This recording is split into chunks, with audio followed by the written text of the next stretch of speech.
Hello friends, आप सभी का मेरे यूट्यूब चैनल में आपका स्वागत है। तो आज हम लोग सीखेंगे कि आप किसी भी दुकान में अगर जॉब कर रहे हैं या खुद का आपका शॉप है तो वहाँ पे आप अपना स्टॉक मेंटेन करके रख सकते हैं। जैसे कि आप सामने में यहाँ पे एक डेटा को देख रहे हैं। अब यहाँ पे डेटा को मेंटेन किया गया है, जैसे कि आपका आइटम का नेम, कंपनी नेम, कैटेगरी और क्वांटिटी।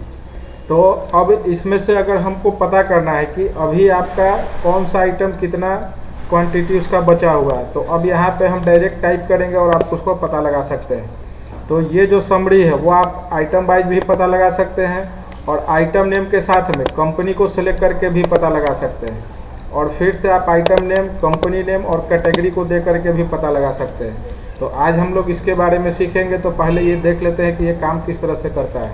तो यहाँ पे आप जैसे ही टीबी सर्च कर रहे हैं तो अब यहाँ पे आप देख रहे हैं कि ये क्वांटिटी यहाँ पे 10 पीस और एक टीबी का क्वांटिटी है 10, और फिर से नीचे में भी टीबी दिया गया है और वो है 5 पीस। तो टोटल इस तरह से आपका 25 बता रहा है। लेकिन अगर हमको फ़ैन का क्वांटिटी पता करना होगा तो जैसे ही लिखेंगे फ़ैन, तो यहाँ पे आपका बतला रहा है कि टोटल आपका जो क्वांटिटी है वो 32 है। तो जैसे ही फ़ैन में आप देखेंगे कि ये 20 पीस है और नीचे में एक 12 पीस है, तो अब इस तरह से आपका जो क्वांटिटी है वो 32 है। फिर अगर हमको पता करना है वॉशिंग मशीन का,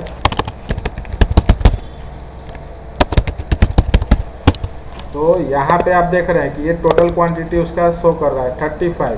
तो यहाँ पे आप देख रहे हैं कि एक आपका वॉशिंग मशीन है 15 क्वांटिटी है और एक वॉशिंग मशीन है जो कि 20 है। तो इस तरह से आपका 35। तो यहाँ पे सिर्फ आप आइटम का नाम देंगे और ऑटोमेटिक आपका वो क्वांटिटी बतलाएगा। लेकिन अगर आपको आइटम नेम के साथ साथ कंपनी का नाम देना है और कंपनी वाइज सर्च करना है कि किस कंपनी का आपका कितना आइटम बचा हुआ है, तो अब यहाँ पे हम सेलेक्ट करेंगे जैसे टीवी।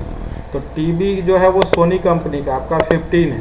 तो यहाँ पे देख रहे हैं कि एक सोनी का है जो कि 10 क्वांटिटी है और एक सोनी कंपनी का आपका 5। तो इस तरह से 15। लेकिन अगर हमको सोनी कंपनी के अलावा पता करना है, जैसे हमको पता करना है ओनिडा का कितना पीस बचा हुआ है, तो यहाँ पे आप सर्च करेंगे ओनिडा, इंटर करेंगे। तो अब यहाँ पे देख रहे हैं कि आपका जो टीवी है ओनिडा का वो आपका 10 पीस बचा हुआ है। तो इस तरह से यहाँ पे आपका शो कर रहा है कि ये 10 पीस है। अब इसमें हम लोग लिखेंगे फैन और कंपनी का नाम। जैसे फैन आपका ओनिडा कंपनी का 0 क्वांटिटी है, लेकिन फैन यहाँ पे हम जैसे ही डालेंगे उषा, तो अब ये बता रहा है कि उषा का जो है आपका 12 पीस बचा हुआ है। अब इसी तरह से हम लोग कैटेगरी वाइज शो कर सकते हैं। जैसे कि आपका जो टीवी है एलजी का, अब वो सेमी ऑटोमेटिक कैटेगरी का नहीं है, अब उसमें हम लोग इंच डालेंगे। जैसे कि आपका 20 इंच का कोई भी कंपनी है, तो अब उसको हम सेलेक्ट कर लेंगे।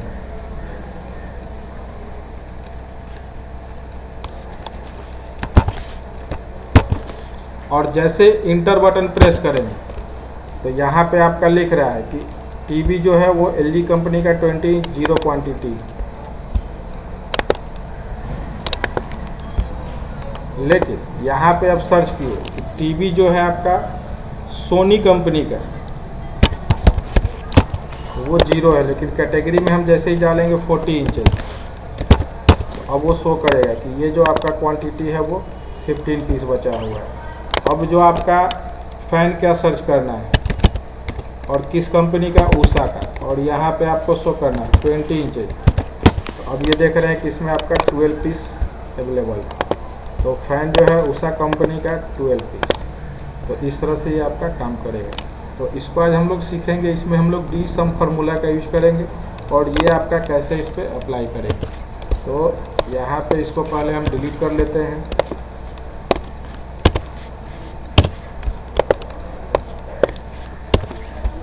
और अब यहाँ पे हम लिखेंगे इक्वल टू डी सम। अब ये पूछ रहा है कि आपका डेटाबेस कौन सा है, तो ये पूरे डेटाबेस को सेलेक्ट कर लेंगे। अगर बहुत बड़ा डेटाबेस है तो ऊपर में सिर्फ आप क्लिक करेंगे और शिफ्ट के साथ नीचे में क्लिक करेंगे सबसे लास्ट पे, तो ये ऑटोमेटिक आपका पूरा डेटाबेस सेलेक्ट हो जाएगा। अब यहाँ पे सेपरेट करेंगे कॉमा से, और ये पूछ रहा है कि आपको कौन सा फील्ड चाहिए, तो हमको क्वांटिटी का फील्ड चाहिए, और कॉमा क्राइटेरिया क्या होगा, तो हम जो डालेंगे वो मेरा आइटम नेम वाइज होगा। तो यहाँ पे आइटम नेम को सेलेक्ट कर लेंगे। अब जैसे इंटर करेंगे तो यहाँ पे आप देख रहे हैं टीवी 25 पीस। और फैन डालेंगे तो फैन का ये क्वांटिटी शो करेगा। अगर हम वॉशिंग मशीन सेलेक्ट करेंगे, वॉशिंग मशीन का क्वांटिटी शो करेगा। तो इस तरह से आप किसी का क्वांटिटी पता कर सकते हैं कि वो आपके पास कितना अवेलेबल है। अब हमको क्वांटिटी पता करना है लेकिन कंपनी नेम के साथ में, तो फिर से dsum का यूज करेंगे। और डेटाबेस, फिर से उसी तरह से डेटाबेस को सेलेक्ट कर लेंगे, कॉमा से सेपरेट करेंगे। और हमें क्या चाहिए, क्वांटिटी, तो क्वांटिटी फील्ड को सेलेक्ट करेंगे।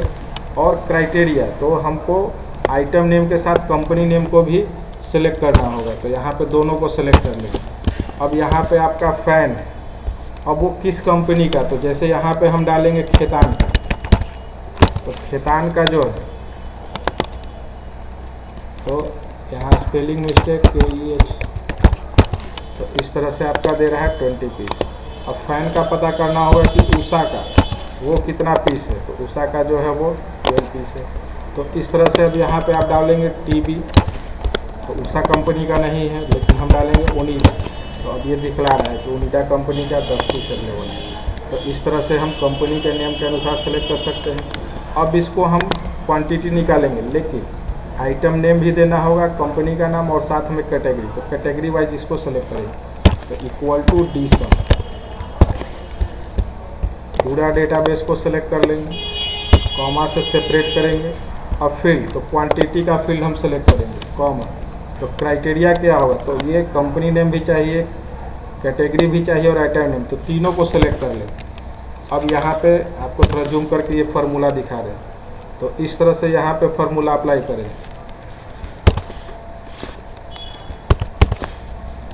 और जैसे इंटर बटन प्रेस करें, तो अभी जो आपका फ़ैन है टोटल 32 पीस, लेकिन जैसे ही कंपनी का नाम डालेंगे, उषा कंपनी का, तो अब सिर्फ उषा का है 12 पीस। लेकिन कैटेगरी आप सेलेक्ट करेंगे, तो अब कैटेगरी डाल दिए कि हमको 20 इंचेज का फ़ैन दिखलाए, तो अब इस तरह से है ये 12 पीस 20 इंचेज का। लेकिन अब हमको खेतान का जानना है, तो इसमें खेतान, तो अब ये 20 इंचेज का खेतान नहीं है, तो इसमें 18 इंच का डालेंगे। तो इस तरह से ये आपका शो करेगा कि आपका कितना क्वांटिटी बचा हुआ है। तो अगर ये मेरा वीडियो अच्छा लगे तो आप लोग मेरे चैनल को सब्सक्राइब करें, शेयर करें और लाइक करें। और आप सभी को मेरे चैनल पे बने रहने के लिए बहुत बहुत धन्यवाद।